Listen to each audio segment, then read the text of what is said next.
Bueno, pues vamos con la tercera y última clase de proteínas. Aquí vamos a ver un concepto importante que ha salido algunas veces, bastantes veces en selectividad, que es la desnaturalización. Y bueno, alguna vez ha salido el concepto de especificidad, ya veréis que salió el año pasado. Y luego, bueno, pues las clases de proteínas, lo que tenéis que saber hacer es pues prácticamente un esquema con las clases de proteínas según su función, ¿vale? Y según su estructura. Bueno, pues comenzamos.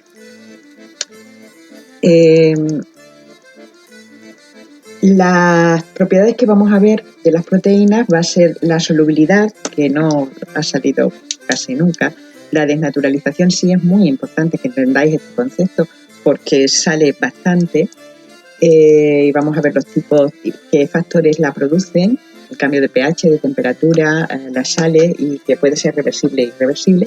Vamos a ver la especificidad, vamos a ver la especificidad de especie y vamos a ver la especificidad de función. Y por último, la capacidad amortiguadora, la capacidad tampón, que también lo hemos hablado anteriormente, porque los aminoácidos eran capaces de soltar protones o recoger protones del medio para evitar el cambio de pH, y las proteínas que están formadas por aminoácidos también. Pero de aquí las propiedades importantes que tenéis que saber bien son, por una parte, la desnaturalización y por otra la especificidad. La solubilidad de las proteínas, bueno, pues depende mucho del tamaño, pero sobre todo depende de los aminoácidos que tengan en el exterior. Las proteínas solubles son aquellas que en su exterior tienen aminoácidos que pueden formar puentes de hidrógenos con el agua, es decir, aminoácidos polares o con cargas.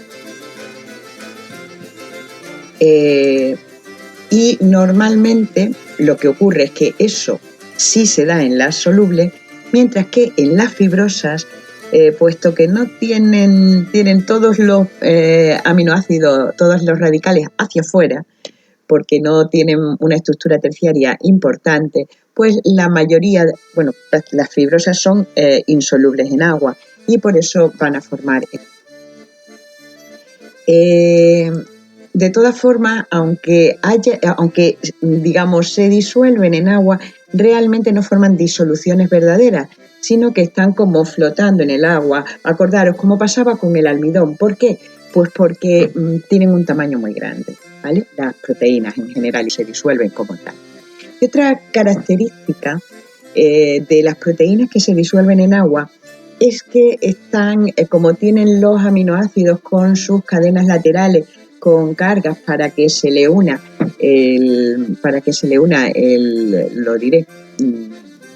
las moléculas de agua por puentes de hidrógeno, pues estas proteínas están forradas de moléculas de agua. Eso es lo que se conoce como capa de solvatación, la capa de moléculas de agua que rodean a una proteína. Y eso hace que evita que una proteína interaccione con otra. Acordaros que tiene en el exterior las cadenas laterales que tienen cargas o que son polares y que pueden unirse con otras cadenas laterales de otras proteínas. Entonces, siempre en disolución están como forradas las proteínas por agua, por moléculas de agua, y eso hace que no se unan y por tanto que no precipiten. Esa capa de solvatación la podemos eliminar con sal, y con sal podemos hacer precipitar las proteínas. Es lo que se hace para separar unas proteínas de otras. Tenemos una mezcla de proteínas, cada una precipita una concentración de sal y vamos añadiendo sal para ir precipitando una u otro tipo de proteína. Vamos a la desnaturalización, que es muy, muy importante esta propiedad. Mira, ahí tenéis el huevo, o en condiciones normales, si le aumentamos la temperatura, pues se desnaturaliza. La clara de huevo, por ejemplo. Es lo que ocurriría, tenemos en condiciones normales los clips, pero si, por ejemplo, hacemos alguna historia, pierden su forma, pierden su función y se desnaturalizan. La estructura nativa de las proteínas es la estructura con la que nacen. Van a nacer con la estructura primaria, pero inmediatamente que se están formando, lo habéis visto, cuando se fabrican en el retículo endoplasmático se van plegando y va apareciendo la estructura secundaria, la terciaria y la cuaternaria. Y es con la que se fabrican y es con la que son estables. ¿vale? La desnaturalización es el proceso por el que las proteínas pierden su forma y su función al someterlas a cambios de temperatura, de pH o de sal. ¿Por qué? Pues porque se van a romper los enlaces débiles y, bueno, solamente en el caso de las sales los covalentes, por puentes disulfuro, se van a romper y esos enlaces son los que mantienen la estructura secundaria, terciaria y cuaternaria. Es decir, en la desnaturalización no se van a romper los enlaces peptídicos, siempre nos quedará la estructura primaria, el trenecito de aminoácidos, ¿vale? Pero tanto la temperatura como el cambio de pH como las sales van a hacer que se rompan los enlaces de la estructura secundaria, terciaria y cuaternaria, que son enlaces débiles, puentes de hidrógeno, interacciones electrostáticas, interacciones hidrofóbicas, y bueno, solo hay un puente, son los puentes disulfuro, que son enlaces covalentes, son los únicos, pero que también se pierden en este proceso. En la estructura primaria, que os quede claro.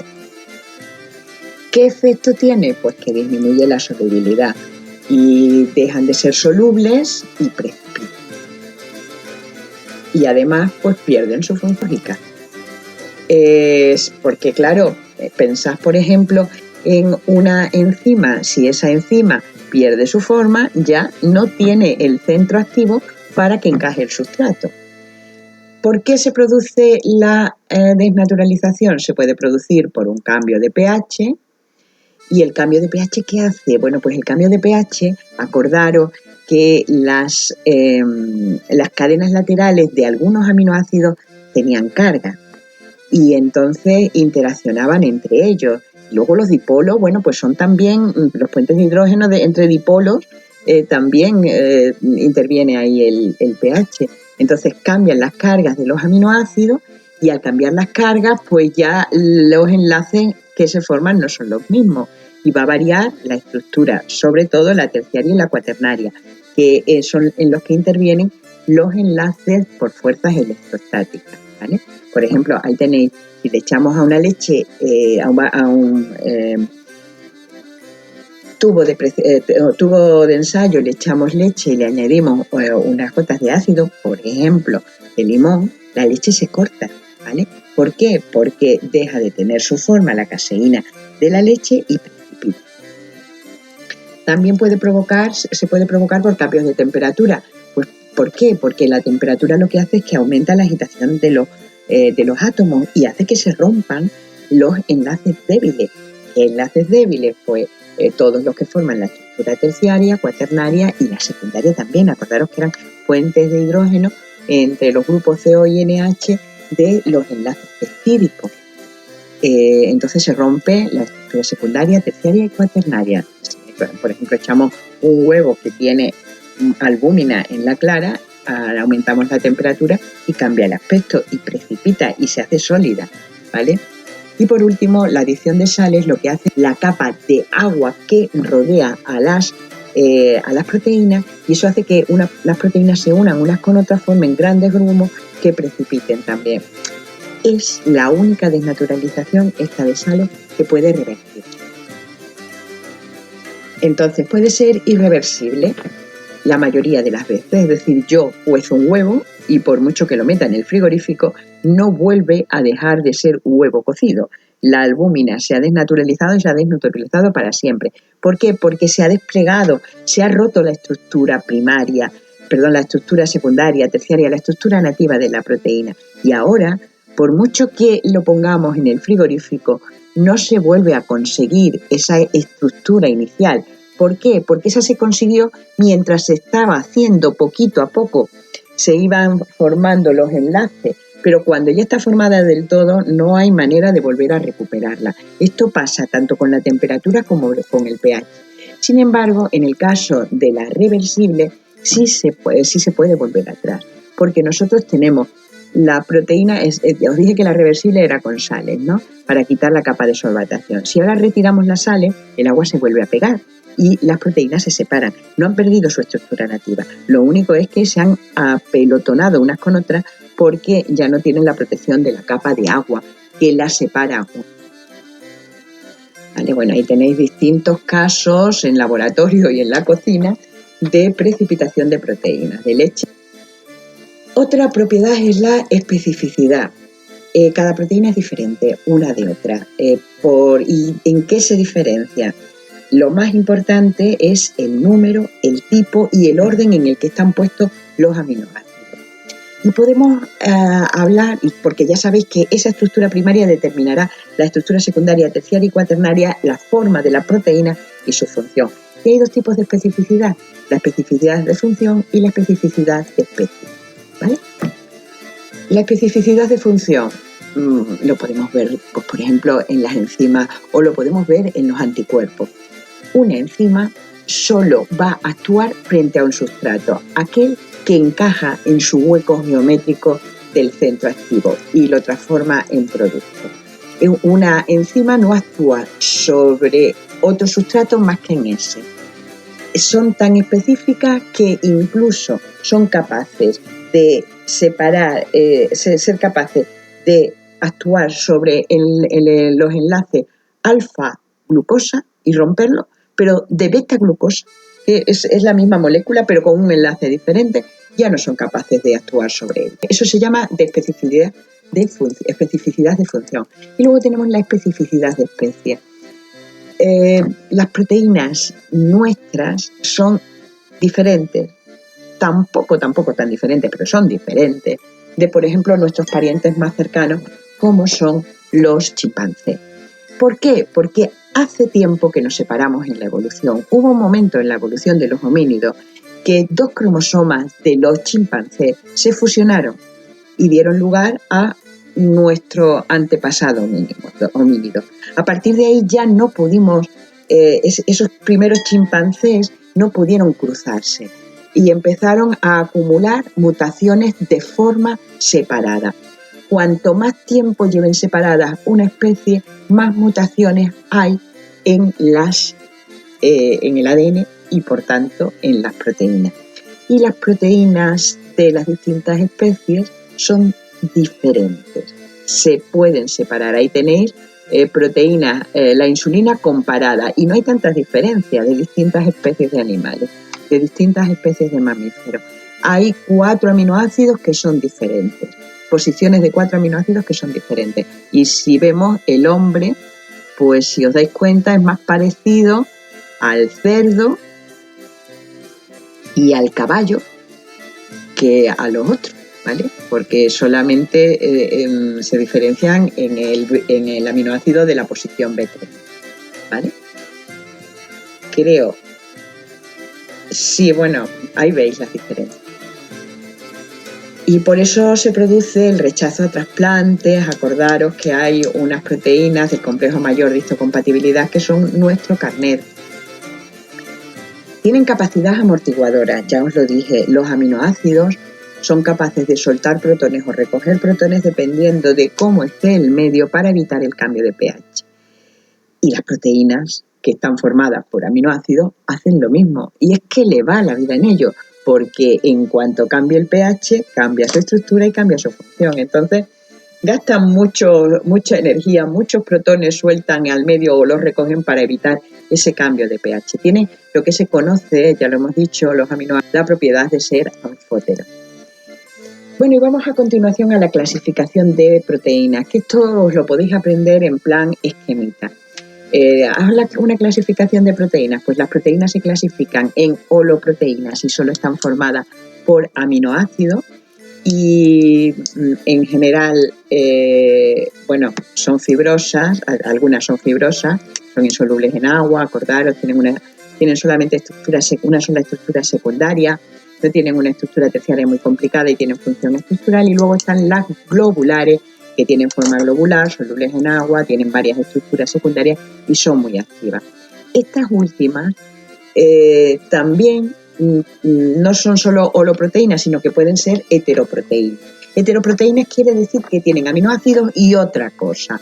La otra cosa se llama prostético y se clasifican, aquí las tenemos, aquí tenéis ejemplos, aprenderos ejemplos de cada una, que ya lo hemos visto antes, ¿vale? De las globulares, las albúminas, las globulinas, las histonas, y de las heteroproteínas, cromoproteínas, Si la parte que no es proteína, que no es aminoácido, es un grupo coloreado. Glucoproteína, si la parte que no es proteína es un glúcido. Lipoproteína, la parte es un lípido. Fosfoproteína, si es un grupo fosfato, ¿vale? Y las nucleoproteínas, que esto es rizar el rizo, porque se llaman nucleoproteínas a la cromatina, es decir, ADN con histonas, y se llaman nucleoproteínas cuando realmente lo importante es la parte del ácido nucleico. Pero bueno, ahí tenéis el esquema. Lo tenéis en los apuntes, pero a lo mejor no hay que hacer tanto. Bueno, pues comentaos un poco algunos ejemplos de proteínas fibrosas, el colágeno, la actina y la miosina, las queratinas, casi nombrarlo solo. Ejemplo, bueno, ahí tenéis algunos y os aprendéis dónde están, ¿vale? El colágeno en la piel, en el cartílago, en los huesos, en el tejido conectivo, la actina y la miosina en los músculos, la queratina en la alfa-queratina en el pelo, las uñas, los cuernos. La fibrina son esas hebras que veis ahí fibrosas que produce los coágulos de sangre, y la elastina que está en el tejido conectivo y en las arterias. Acordaros del año pasado de anatomía aplicada, y hace que nuestros órganos sean elásticos o nuestros cartílagos sean elásticos, ¿vale? Y bueno, las fibroínas de la seda también, es decir, poner donde se encuentra. Y luego las proteínas globulares, pues tenemos las albúminas, por ejemplo, son proteínas transportadoras, por la seroalbúmina que transporta proteínas en la sangre. Pues son también reserva de aminoácidos. Acordaros, hablamos de la lactoalbúmina que está en la leche y la seroalbúmina en el huevo para que se formen las proteínas del cuerpo del pollo o del mamífero en cuestión. Las globulinas, como la hemoglobina, que está dentro de los glóbulos rojos y transporta el oxígeno. Son globulinas también los anticuerpos, que se llaman inmunoglobulinas. Son heteroproteínas porque tienen proteínas y tenían glúcidos, ¿verdad? En la cadena pesada, en la parte constante de la cadena pesada. Las histonas son nucleoproteínas, ¿vale? Son proteínas globulares.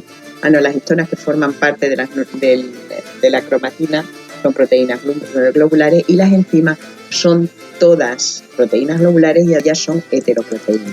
Y las heteroproteínas, ya os digo que están formadas por una parte proteica, que se llama grupo proteico, y una proteica, el grupo proteico. Y están por una parte, y esto a base de esquemitas. Las cromoproteínas, que tienen un grupo coloreado, y ponéis algún ejemplo, por ejemplo la hemoglobina o los citocromos, que los hemos visto los citocromos en la cadena transportadora de electrones. Glucoproteínas, que tienen un glúcido, y bueno, pues se encuentran en las glucoproteínas de las membranas. Algunas hormonas, acordaros del año pasado, las hormonas sexuales, FSH, que les fabricaba la hipófisis, FSH, la LH, la hormona luteinizante, o las inmunoglobulinas, son glucoproteínas. Lipoproteínas, transportan lípidos, ahí tenemos el LDL y el HDL, que transportan colesterol. Las fosfoproteínas, que tienen fósforo, por ejemplo la caseína de la leche, y las nucleoproteínas, que es la cromatina realmente, que es ácido nucleico y proteínas. Y en cuanto a las funciones de las proteínas, esto lo hemos dicho al principio, pero lo vamos a comentar otra vez. Sirven de reserva de aminoácidos, por ejemplo, o albúmina, lactoalbúmina, la ceína, que está en la semilla del maíz para que crezca el embrión del maíz.